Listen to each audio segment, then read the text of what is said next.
بسم اللہ الرحمن الرحیم فصل فی البرہان وما یتعلق بہ۔ چونکہ کل بتایا تھا کہ قیاس کی مادے کے اعتبار سے 5 قسمیں ہیں۔ پہلی برہان، دوسری جدل، کتابہ، شعر، سفسطہ، اور قیاس برہانی، قیاس جدلی، کتابی، شعری، سفسطی ایک ہی بات ہے یا نسبت والی ہے۔ تو فصلوں فی البرہان وما یتعلق بھی، پہلی فصل برہان اور اس کے متعلقات کے بارے میں۔ برہان کیا ہوتا ہے اور اس کی کچھ تفصیلات ہیں۔ اعلم ان البرہان قیاس مؤلف من الیقینیات۔ قیاس برہانی کون سا قیاس ہوگا؟ وہ قیاس جو یقینی مقدمات سے مرکب ہو، یقینی قضایا سے مرکب ہو۔ اب یہ کون سا قیاس ہو سکتا ہے؟ اس کی مثال کوئی ہو سکتی ہے؟ اس کی مثال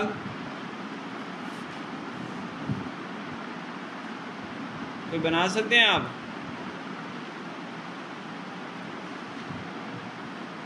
جی،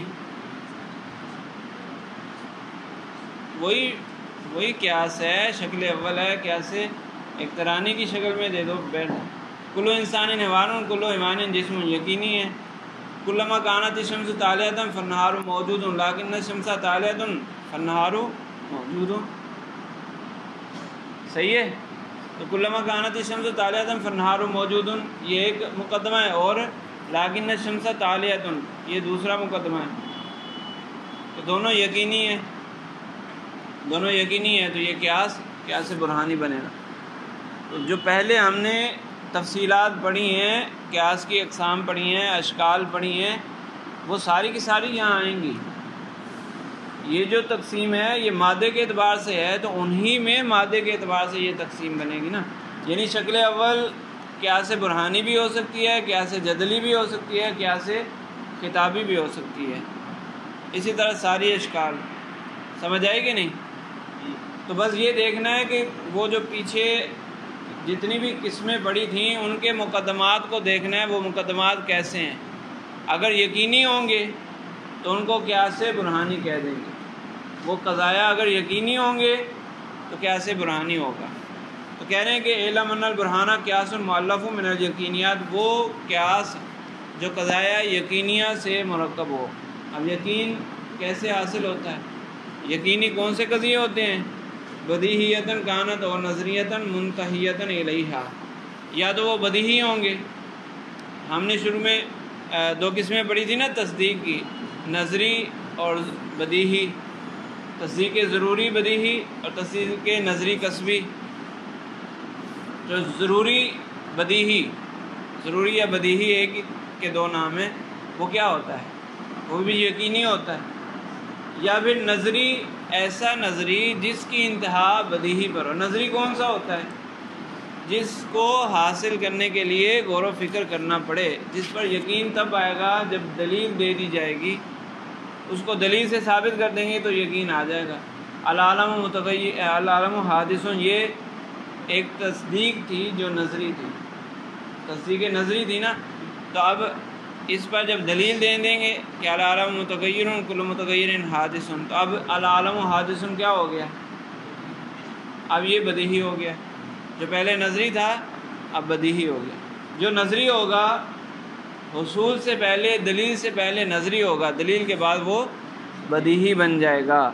جس طرح میں نے نحو کا بتایا تھا نا آپ کو، نحو کا قاعدہ کہ جو خبر ہوتی ہے جب پہلی دفعہ پیش کی جاتی ہے تو وہ خبر ہوتی ہے، اور جب ایک دفعہ پتہ چل جائے تو پھر وہی خبر صفت بن جاتی ہے، وہی خبر صفت بن جاتی ہے نا۔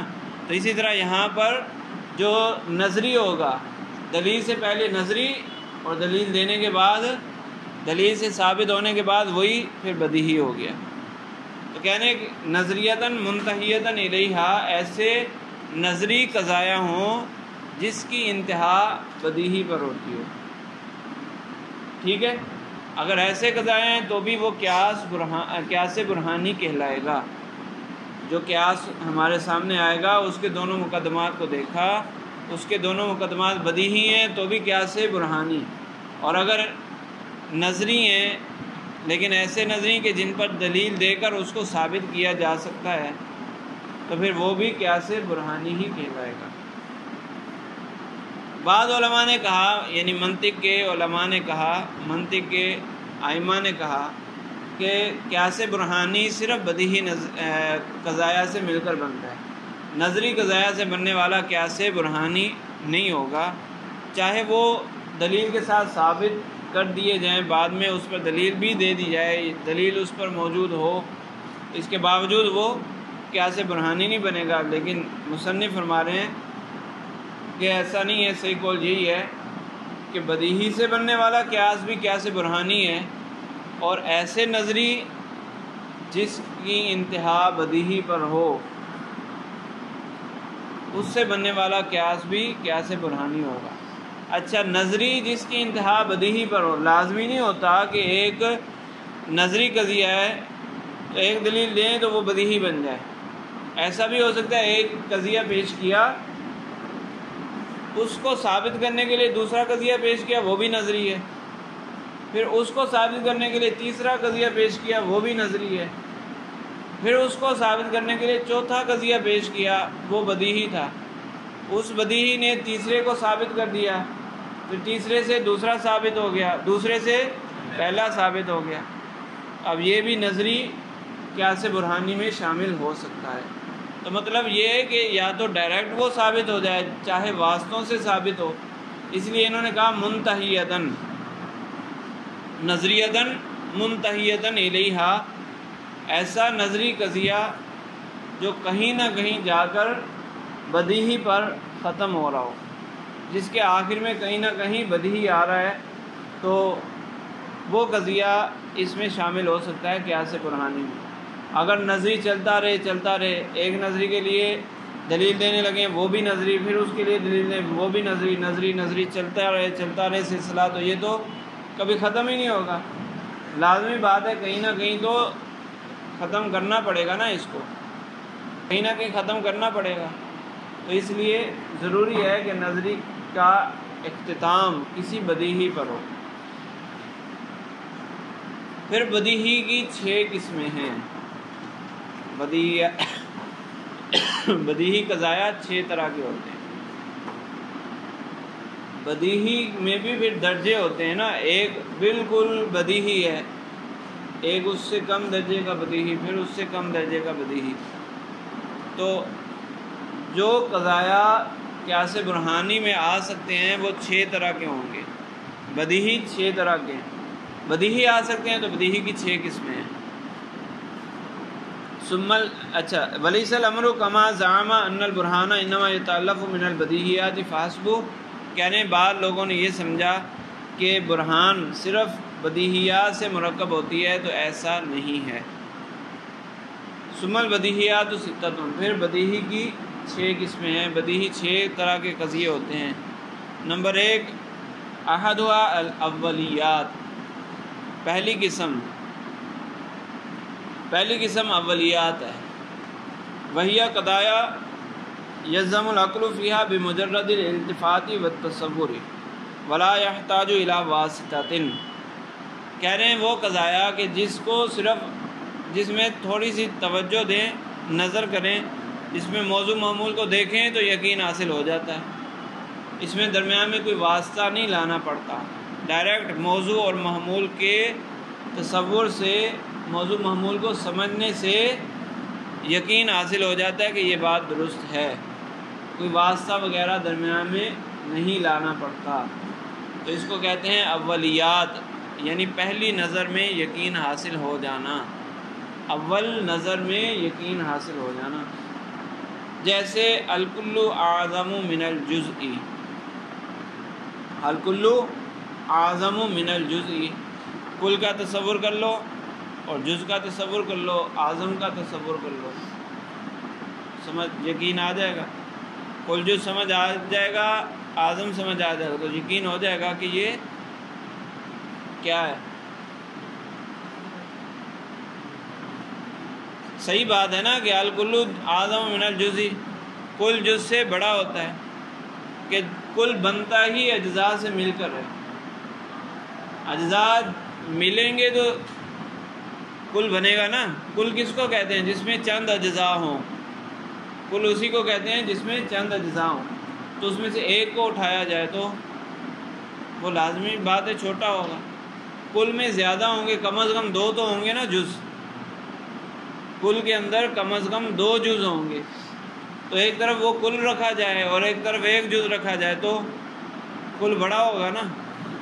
یہ یقینی بات ہے، بدیہی بات ہے. اس میں کوئی دلیل دینے کی ضرورت ہے؟ دلیل دینے کی کوئی ضرورت نہیں ہے. ٹھیک ہے. اس پہ کوئی عجیب و غریب اعتراضات کیے جا سکتے ہیں. ایک اعتراض یہ کیا جا سکتا ہے کہ روایت میں آتا ہے فرعون کی داڑھی 40 گز لمبی تھی. تو فرعون تو چھوٹا تھا اور فرعون کل اور داڑھی اس کا جز ہے، تو داڑھی ہوگی لمبی اور فرعون ہو گیا چھوٹا. تو یہ کل جز سے بڑا تو نہ رہا، کل جز سے بڑا نہ رہا. پھر اس کا جواب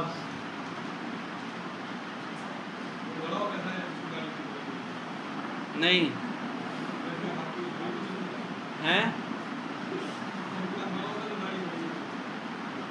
اس طرح ابھی بھی ہو جاتا ہے بعض اوقات، جو لمبے لمبے بال رکھ لیتے ہیں نا، لمبے لمبے بال، تو ان کے قد سے کہیں پیچھے جا رہے ہوتے ہیں بال. ایسا ہوتا ہے کہ نہیں؟ ہو جاتا ہے. تو اس کا جواب کیا ہوگا؟ جی ہاں، داڑھی بھی تو اس میں شامل ہے نا. کل کے اندر بیٹھ جائیں، کل کے اندر داڑھی بھی تو شامل ہے، وہ الگ تھوڑی ہے، کل سے خارج تو نہیں ہے. ایک طرف صرف داڑھی ہے، دوسری طرف داڑھی سمیت وہ فرعون ہے. تو پھر بڑا کون ہوا؟ کل بڑا ہوا نا، داڑھی تو بڑی نہیں ہوئی اس سے. تو یہ اس طرح کے کوئی اور بھی اعتراض بنائے جا سکتے ہیں، لیکن کل جز کا معنی جب سمجھ آ جائے گا تو جواب دینا آسان ہے کہ بھائی یہ سارا مل کر کل ہے. ہاں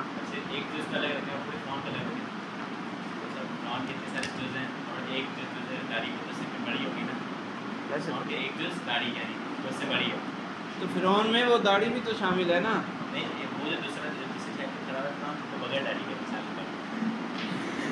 وہ ایک ہی فرعون ہے، اسی کی بات ہو رہی ہے. تو ہم تصور میں اس کی ایک طرف صرف داڑھی رکھیں گے، دوسری طرف داڑھی سمیت وہ فرعون رکھیں گے، کل تبھی بولیں گے نا. یہ جو ایک تصور میں ہم نے داڑھی کو الگ کیا اور اس کو جز بولا، تو جز کب بنے گا؟ جب ادھر شامل ہوگا تو ادھر الگ ہوگا نا. ایسا ہی ہے. تو لہٰذا کل جز سے بڑا ہی ہوتا ہے. جب آپ کل اور جز کا معنی سمجھ لیں گے، یقین حاصل ہو جائے گا کہ کل جز سے بڑا ہوتا ہے.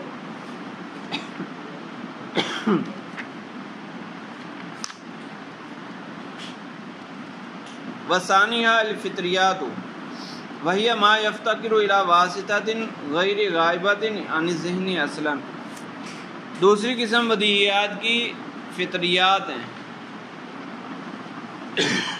فطری قضیے، مسلمہ قضیے.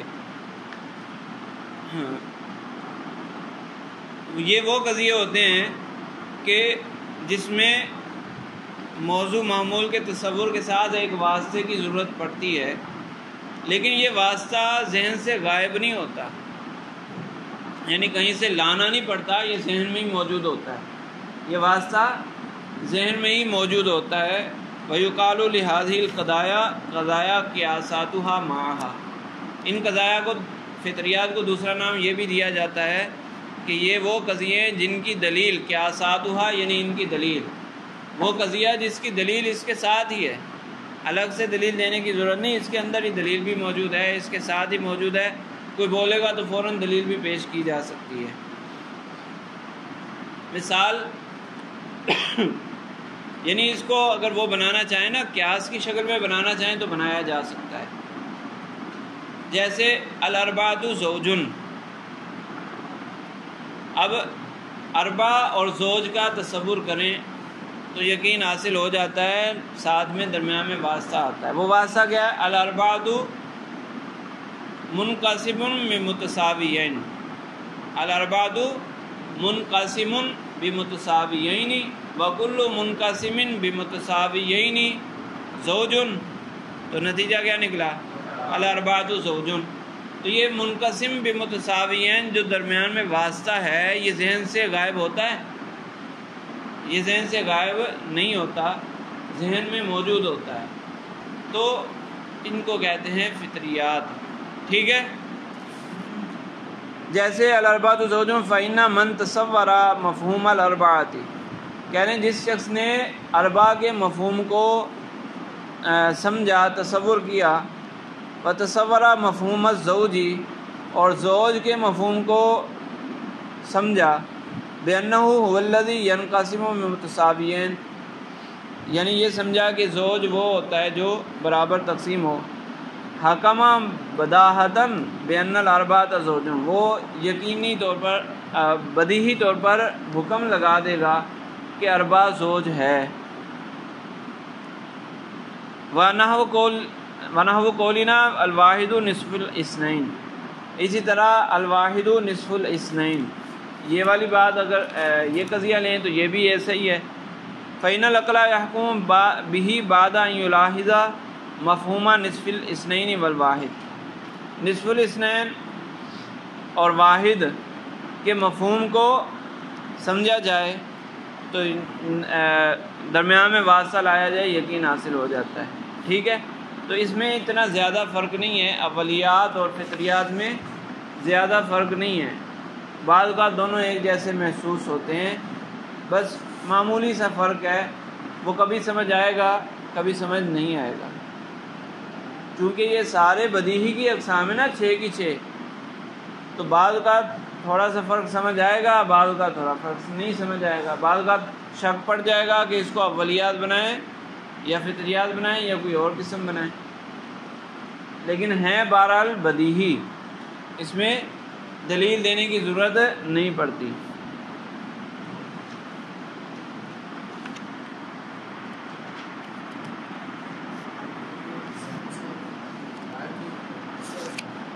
ذہن سے غائب اس طرح نہیں ہوتا کہ جب آپ نے زوج کا معنی سمجھ لیا، اربع کا معنی سمجھ لیا، تو پھر دلیل دینا کوئی مشکل رہے گا کہ زوج کا معنی بھی منقسم بمتساویین ہی ہے،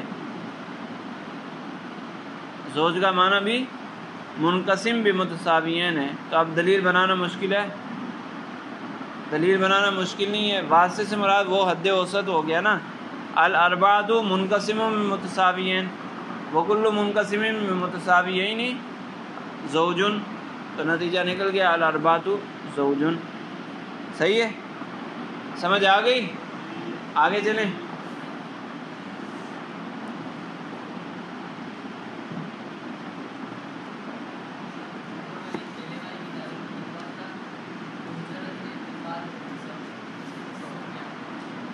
کیا؟ بمجرد الالتفات و تصور، ہاں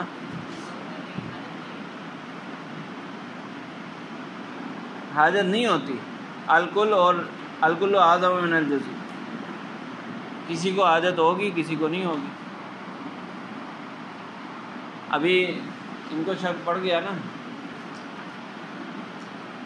تو ہر ایک کی الگ الگ بات ہوتی ہے نا، اگر ایک دفعہ پہلی دفعہ کی اگر بات کی جائے، چلو اس کو پہلی دفعہ پر محمول کر لو کہ پہلی دفعہ تصور کرنا پڑے گا، ایک دفعہ سمجھ آ گیا تو اب بار بار تھوڑی اسی کو، یعنی اسی میں غور و فکر کرنا ہوگا، ایک دفعہ ہی زیادہ ضروری ہے نا، پہلی دفعہ دیکھ کے اس پر حکم لگا دیا جائے گا کہ یہ اولیات میں سے ہے، بس اب جیسے بھی استعمال کرتے رہو۔ ٹھیک ہے، تو کل کا معنی سمجھنا پڑے گا، پہلی دفعہ کسی کو سمجھانا ہو کل اور جز کا معنی تو سمجھانا پڑے گا نا، کل کس کو کہتے ہیں؟ جیسے جب منطق پڑھنا شروع کرتے ہیں کل اور کلی، جز اور جزی میں فرق مشتبہ ہو جاتا ہے، ابھی بھی آپ میں سے کئی ہوں گے جن کو کل اور کلی کا فرق، جز اور جزی کا فرق مشتبہ ہو جائے گا، تو سمجھانا پڑے گا نا کلی کس کو کہتے ہیں، جزی کس کو کہتے ہیں، کل کس کو کہتے ہیں، جز کس کو کہتے ہیں۔ ٹھیک ہے،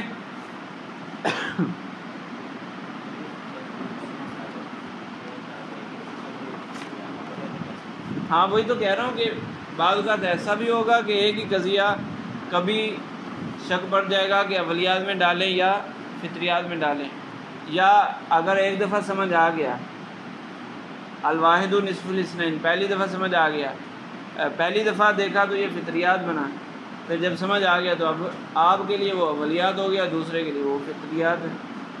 صحیح ہے. وثالث الحدثیات، تیسری قسم حدثیات ہے. وہی ظہور المبادی دفعتاً واحداً من دون ان یکون ہناک حرکت فکریۃ.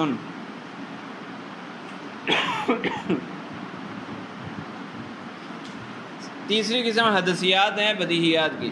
وہ یہ ہے کہ مبادی سے مطلوب اچانک حاصل ہو جاتا ہے. مبادی سے مطلوب نتیجہ اچانک حاصل ہو جاتا ہے، وہاں پر حرکت فکریہ نہیں ہوتی. اور نظر و فکر میں کیا ہوتا ہے؟ جو نظری قضایا ہوتے ہیں اس میں بھی مبادی سے مطالب کی طرف جاتے ہیں. بدیہی میں ویسے نظر و فکر کی ضرورت نہیں ہوتی، لیکن حدثیات میں مبادی سے مطالب کی طرف اچانک بندہ پہنچ جاتا ہے. اور جو نظریات ہوتے ہیں اس میں نظر و فکر کی جاتی ہے. نظر و فکر کا مطلب بھی یہی ہے کہ مبادی سے مطالب تک پہنچنا، لیکن اس میں کوشش کی جاتی ہے، مبادی سے مطالب تک پہنچنے کی کوشش کی جاتی ہے، حرکت فکریہ کی جاتی ہے. حرکت فکریہ کرنے کے بعد مبادی سے مطالب تک پہنچتے ہیں. جبکہ حدثیات میں مبادی سے مطالب تک پہنچنا حرکت فکریہ کے بغیر ہوتا ہے، اچانک ہو جاتا ہے. اچانک مبادی سے مطالب تک پہنچ جاتے ہیں. اب یہ سمجھ کیسے آئے گا؟ جب حرکت فکریہ سمجھیں گے کہ حرکت فکریہ نظر و فکر میں، نظری قضیے کے اندر جو نظر و فکر کی جاتی ہے اس میں حرکت فکریہ کیسے ہوتی ہے یا نظر و فکر کیسے ہوتی ہے، اس کو سمجھیں گے تو پھر پتہ چلے گا کہ حدثیات میں یہ چیز نہیں پائی جا رہی. ٹھیک ہے.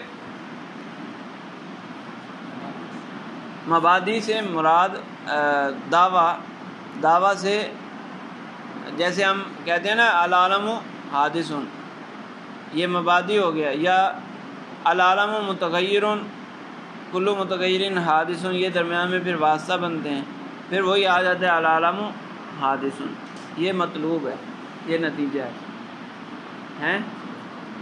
تو ابھی سمجھایا کہاں ہے؟ سٹارٹنگ نہیں سمجھ آئی. دیکھو حدثیات اور قضیہ نظریہ، قضیہ حدثیہ اور قضیہ نظریہ ایک اعتبار سے ایک جیسے ہیں اور ایک اعتبار سے فرق ہے. حدثیہ یہ کس کی قسم ہے؟ بدیہیہ کی.